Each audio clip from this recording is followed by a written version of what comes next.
Everyone. तो आज हम एक बहुत इंपॉर्टेंट टॉपिक पे चर्चा करेंगे जिसका नाम है BLS, ठीक है, यानी कि बेसिक लाइफ सपोर्ट।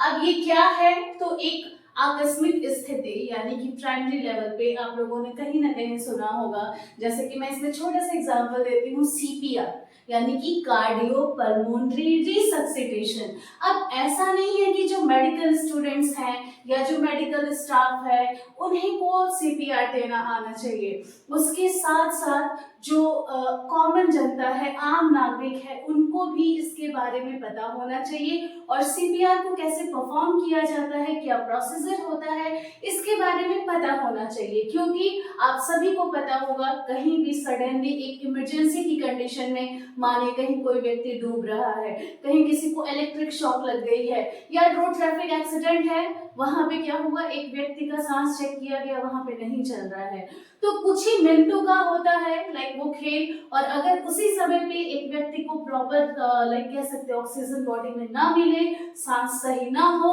तो उस व्यक्ति की मृत्यु हो सकती है।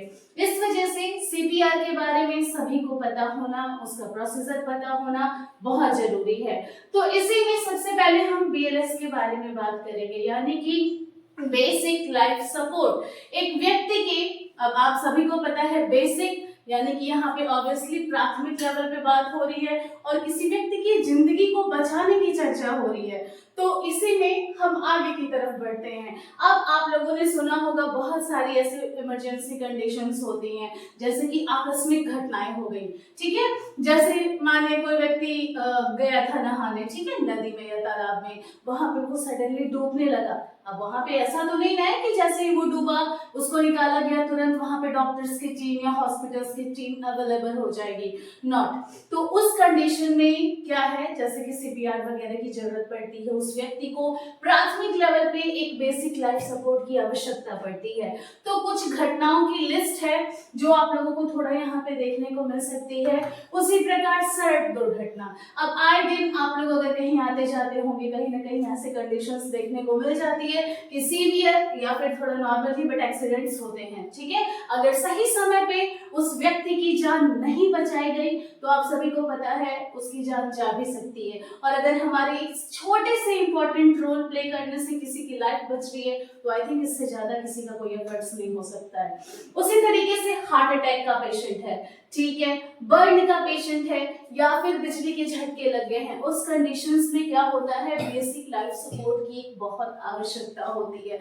जो व्यक्ति प्राथमिक लेवल पे उस पेशेंट को, उस मरीज को जिसके साथ ये आकस्मिक दुर्घटना घटी हुई है, उसको सही समय पे सही तरीके से क्योर करके और हॉस्पिटल तक पहुंचा दे, यही पूरी कहानी क्या कहला रही है, BLS यानी कि बेसिक लाइफ सपोर्ट। ओके, अब यहाँ पे दो पॉइंट्स हैं, एडवांस लाइफ सपोर्ट और बेसिक लाइफ सपोर्ट। तो बेसिक लाइफ सपोर्ट यानी कि जिस जगह पे, जहां पे ये पूरी कंडीशन हुई है, घटनाएं हुई हैं, उसी समय पे जो प्राथमिक लेवल पे ट्रीटमेंट किया जाता है उसको BLS कहते हैं। बट जो एडवांस लाइफ सपोर्ट है वो जब व्यक्ति कहाँ पहुंच गया, हॉस्पिटल पहुंच गया, वहां पे अपनी पूरी हॉस्पिटल की टीम है, ठीक है, उनके द्वारा जो ट्रीटमेंट प्रोटोकॉल्स होते हैं उसके लिए एडवांस लाइफ सपोर्ट देखने को मिलता है, ठीक है। अब हम आगे बढ़ते हैं। तो सबसे पहली चीज यहाँ पे बात करते हैं, बहुत अच्छा फ्लो चार्ट है जिससे आप लोग थोड़ा यहाँ पे समझ सकते हैं कि CPR का प्रोसीजर क्या होता है, ठीक है। CPR यानी कि कार्डियो पल्मोनरी रिसक्सिटेशन। तो आप देख सकते हैं सबसे पहला लिखा है कि सुनिश्चित करें रोगी सुरक्षित है या नहीं है, यानी कि ठीक है, सबसे पहले तो रोगी के पास जाना है। अब सबसे पहले जैसे कि मैं एक छोटा सा एग्जांपल दे रही हूँ, कार एक्सीडेंट हुआ है, ठीक है। अब अगर व्यक्ति कार में ही है तो कोशिश करना है कि सबसे पहले तो उसको गाड़ी से निकाल के एक कह सकते हैं सुरक्षित जगह पे लिटाना है, ठीक है। ऐसा नहीं कि कार में ही उसका पूरा ट्रीटमेंट प्रोसीजर शुरू हो चुका है, क्योंकि आप सभी को पता है व्हीकल है, आग लगने के भी चांसेस हो सकते हैं। तो सबसे पहला है कि रोगी को सुनिश्चित करें कि रोगी सुरक्षित जगह पे है। अब रोगी को हल्के से थपथपाएं या पूछें कि क्या होश में है, तो यानी कि जैसे एक सुरक्षित जगह पे लिटा दिया गया, ठीक है। अब रोगी को थोड़ा सा टच करके, पाल्पिटेट करके पूछना है कि क्या आप होश में हैं। अगर वो होश में होगा तो कुछ बॉडी मूवमेंट्स या थोड़ा सा लाइक बोलने की कोशिश करेगा, ठीक है, नहीं बोल पा रहा है बट कुछ लिपसिंग करेगा वो, या बॉडी मूवमेंट्स करेगा, ठीक है, अच्छी बात है। अगर रोगी, जैसे कि रोगी की सांस को चेक करना है, ठीक है, मानिए उसने कोई रिप्लाई नहीं दिया है, तो दूसरी बात क्या करनी है, उसकी सांस को देखनी है, उसकी नब्ज को चेक करना है। और ऐसा नहीं है कि एक ही बार में तुरंत चेक करके कह देना अच्छा ठीक है सांस नहीं चल रही है, थोड़ा सा यहाँ पे रेपिटेशंस हैं कि 8 से 10 बार महसूस करने की कोशिश करें कि क्या उसकी सांस चल रही है, क्या वो बेहोश है, क्या उसकी नब्ज चल रही है या नहीं चल रही है।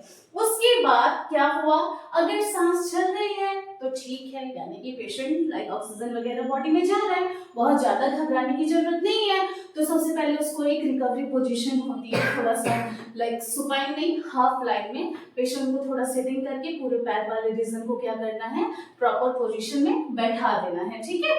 अगर कोई फ्रैक्चर्स है तो वहां पे स्टेंट्स वगैरह बांधी जा सकती है।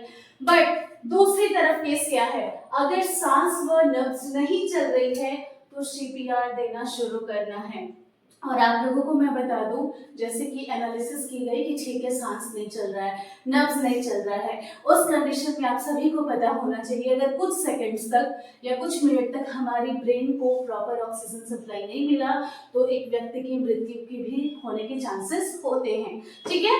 तो यहाँ पे अब क्या करना है, सांस नहीं चल रही है, ठीक है, नब्ज नहीं चल रही है, यानी कि सीपीआर देने की आवश्यकता है एज सून एज पॉसिबल। उसके बाद अब प्रोसीजर शुरू होता है, यानी कि आप लोगों को पता होना चाहिए अगर कोई पेशेंट है लेटा हुआ है रोड पे, ठीक है, तो वहां पे घुटने के बल बैठ के जो चेस्ट वाला रीजन है उसमें भी जो स्टर्नम बोन आप लोगों ने पढ़ रखा है तो मुझे ज्यादा बताने की जरूरत नहीं है, जो मीडियल रीजन है वहीं पे क्या किया जाता है, सीपीआर का प्रोटोकॉल फॉलो किया जाता है, ठीक है। और उसमें 15 लाइक 15:2 रेशियो का अनुपात रखना चाहिए, यानी 15 बार चेस्ट कंप्रेशन और फिर एक बार क्या करना चाहिए, माउथ टू माउथ ब्रीथ देना होता है। अब इन केस मानिए किसी व्यक्ति का जो मैंडिबल रीजन है फुट गया है या टूट गया है या माउथ से हल्की सी ब्लीडिंग आ रही है, उस कंडीशन में कोशिश करना है कि सबसे पहले उस रीजन को क्लीन कर दिया जाए, ठीक है। आफ्टर दैट थोड़ी सी अपनी अगर हाइजीन को लाइक आगे रखना है तो उस कंडीशन में कॉटन की पतली हैंकीज आती हैं तो उनका इस्तेमाल करके आफ्टर दैट ये सीपीआर प्रोसीजर को फॉलो करना है, ठीक है। अब इसके बाद क्या होगा, ठीक है, अगर पेशेंट का लाइक सीपीआर दिया गया, सक्सेसफुल हुआ, पेशेंट की सांस चलने लगी है, ठीक है, तो उसके बाद एक चीज याद रखना है, जो ये प्रोटोकॉल आप शुरू कर रहे थे ना सीपीआर देने से पहले ही, क्या करना है, एक व्यक्ति से कह देना है कि हॉस्पिटल कॉल करे, एम्बुलेंस को कॉल करे, और जब तक ये सीपीआर को फॉलो किया जा रहा है तब तक क्या हो जाए, वहां पे जो भी एम्बुलेंस है वो आ जाए और तुरंत क्या हो, जो पेशेंट है वो हॉस्पिटल पहुंच जाए, ठीक है। तो ये पूरा एक प्रोटोकॉल होता है जिसको फॉलो करना चाहिए। उसी प्रकार मानिए किसी को जब आप सीपीआर ऐसे दे रहे हैं नहीं काम कर रहा है तो उसमें डिफिब्रिलेटर का भी इस्तेमाल किया जाता है, जो कि हॉस्पिटल या फिर अगर किसी के पास है तो वो कर सकते हैं। तो कुल मिला के आप लोगों को इस चार्ट से आई थिंक बेहतर तरीके से समझ में आया होगा कि हम किस प्रकार एक रोगी की एनालिसिस करके उसको सीपीआर के द्वारा अपनी छोटी सी योगदान से उसको एक अच्छी लाइफ एक कह सकते हैं कि दे सकते हैं और फिर वो हॉस्पिटल पहुंचे, वहां पे उसके ट्रीटमेंट हो और वो रिकवर कर जाए। आज के लिए इतना ही, थैंक यू।